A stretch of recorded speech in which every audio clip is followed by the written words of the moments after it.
বেশ কয়েকদিন দিয়ে বর্ষার বৃষ্টিটা বেশ জমে উঠেছে আর একটু পেঁয়াজি খেতে ইচ্ছা করছিল। হাতে কিন্তু একদমই সময় নেই। কি করা যায়? পেঁয়াজি করতে তো অনেকটা টাইম লাগবে, মানে দো পেঁয়াজি যেটা। তাই চটপট করে একটু পেঁয়াজি বানিয়ে নিলাম খুব কম সময়ে, খুব অল্প কিছু উপকরণ দিয়ে। খেতে কিন্তু হয়েছিল দুর্দান্ত। তাহলে আমার সাথে থাকো আর দেখতে থাকো পুরো ভিডিওটা। আমি মৌমিতাস কিচেনে তোমাদের সকলকে স্বাগত। এখানে নিয়েছি, দেখো আমি কিছু উপকরণ নিয়েছি: ধনেপাতা কুচি, কাঁচা লঙ্কা কুচি, রসুন কুচি, আদা কুচি। মেন উপকরণ পেঁয়াজ, আর অল্প একটু আমার বাড়িতে ফুলকপি ছিল সেটাই দিয়ে দিয়েছি। আর কাঁচা লঙ্কাটা এটা আমি শুধু ভাজবো। ফার্স্টে একটা বোল নিয়ে নিলাম, বোলের মধ্যে দিয়ে দিচ্ছি পেঁয়াজ। পেঁয়াজটাকে কিন্তু বেশ মিহি মিহি করে একটু কেটে নিতে হবে। খুব বেশি মোটা কাটলে চলবে না, একটু পাতলা পাতলা স্লাইস করে নিতে হবে। বেশ পাতলা পাতলা করে স্লাইস করে নিয়েছি। আমি যতক্ষণকে পেঁয়াজটা দিয়ে মাখাচ্ছি, তোমরা বলো তোমরা কে কোথা থেকে আমার ভিডিওটা দেখছো। ভিডিওটা যদি আমার ভালো লেগে থাকে তাহলে একটা লাইক করে আমার পাশে থেকো। আর নতুন বন্ধুদের অনুরোধ জানাবো আমার চ্যানেলটা সাবস্ক্রাইব করে দেওয়ার, ফেসবুক পেজ থেকে দেখলে পেজটা ফলো করে নেওয়ার। কথা বলতে বলতে দেখো আমি পেঁয়াজের মধ্যে দিয়ে দিয়েছি পরিমাণ মতন লবণ। লবণটাকে দিয়ে পেঁয়াজটাকে বেশ ভালো করে একটু চেপে চেপে মেখে নিতে হবে। তাহলে করে পেঁয়াজ থেকে জলটা বেরিয়ে যাবে আর অনেকটা পেঁয়াজটা নরম হয়ে যাবে। এরপর দিয়ে দিচ্ছি ফুলকপিগুলোকে দিয়েও হাত দিয়ে বেশ ভালো করে একটু মাখিয়ে নেব, তাতে করে ফুলকপি আর পেঁয়াজ আমাদের অনেকটা নরম হয়ে থাকবে। এইভাবে পকোড়াগুলো বানালে কি হবে, পেঁয়াজ আর ফুলকপিটা অনেকটা নরম হয়ে যাবে, জলটাও বেরিয়ে যাবে, বেসনের আন্দাজটা বুঝতে পারবে। কেননা খুব বেশি বেসন দিলে পেঁয়াজি কিন্তু খেতে ভালো লাগে না। তাই আমি যখনই পেঁয়াজি করি তখনই এইভাবেই বানাই।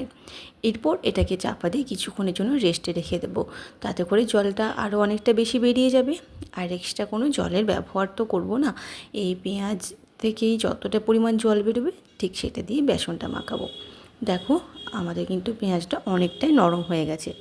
এরপর দিয়ে দিচ্ছি এখানে ঝালের জন্য কাঁচা লঙ্কা, ধনেপাতা। এটা যদি বাড়িতে থাকে তো অবশ্যই দিও। এই পকোড়ার মধ্যে কিংবা পেঁয়াজির মধ্যে ধনেপাতার ফ্লেভারটা কিন্তু অপূর্ব লাগে। ঝালের জন্য কাঁচা লঙ্কা, রসুন তো দিয়েইছি, আর আদা। তারপর দিয়ে দিচ্ছি এখানে হাফ চামচের মতন চিনি, কালো জিরে, জোয়ান, পোস্ত, আর 4-5 টেবিল চামচের মতন বেসন, যেটা তো দিতেই হবে। আর দিয়ে দিচ্ছি এখানে 2 চামচের মতন চালের গুঁড়ি। আমি আজ কোনো সোডা ব্যবহার করব না, তাই দিয়ে দিয়েছি 2 চামচ চালের গুঁড়ি। এই চালের গুঁড়িটা দিলে কিন্তু পকোড়াগুলো খেতে বেশ ভালো হয় আর খুব মুচমুচে হয়। অবশ্যই তেলটা একদমই টানে না।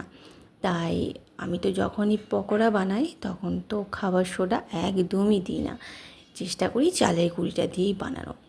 আর পার্থক্য খুব বেশি হয় না, উপরন্তু খেতে বেশ ভালোই হয়। তেলটা তো একদমই টানে না। দেখো চেপে চেপে বেশ ভালো করে মাখিয়ে নিয়েছি, ঠিক এই রকম হয়েছে।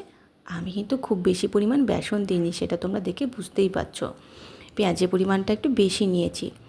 এরপর মিডিয়াম ফ্লেমে বড়াগুলোকে ভেজে নেব, একটু লালচে লালচে রং ধরিয়ে। হাই ফ্লেমে ভাজলে কিন্তু ওপরটা হয়ে যাবে আর ভেতরটা কাঁচা থেকে যাবে। তাই একটু সময় নিয়ে মিডিয়াম ফ্লেমে উল্টে পাল্টে একটু ভেজে নিও, দেখবে খুব বেশি সময় লাগবে না একদমই। একটা ব্যাচ ভাজা হয়ে গেছে, এবার অপর ব্যাচটাও দিয়ে দিলাম।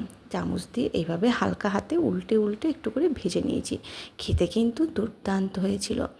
সস দিয়ে কিংবা চায়ের সাথে ব্যাপারটা জমে যাবে। এই বৃষ্টির মধ্যে আর কোথাও কোনো কিছু কিনতে যাওয়ার প্রয়োজন নেই, বাড়িতে বসেই চটপট এই পকোড়াটা বানিয়ে নিও।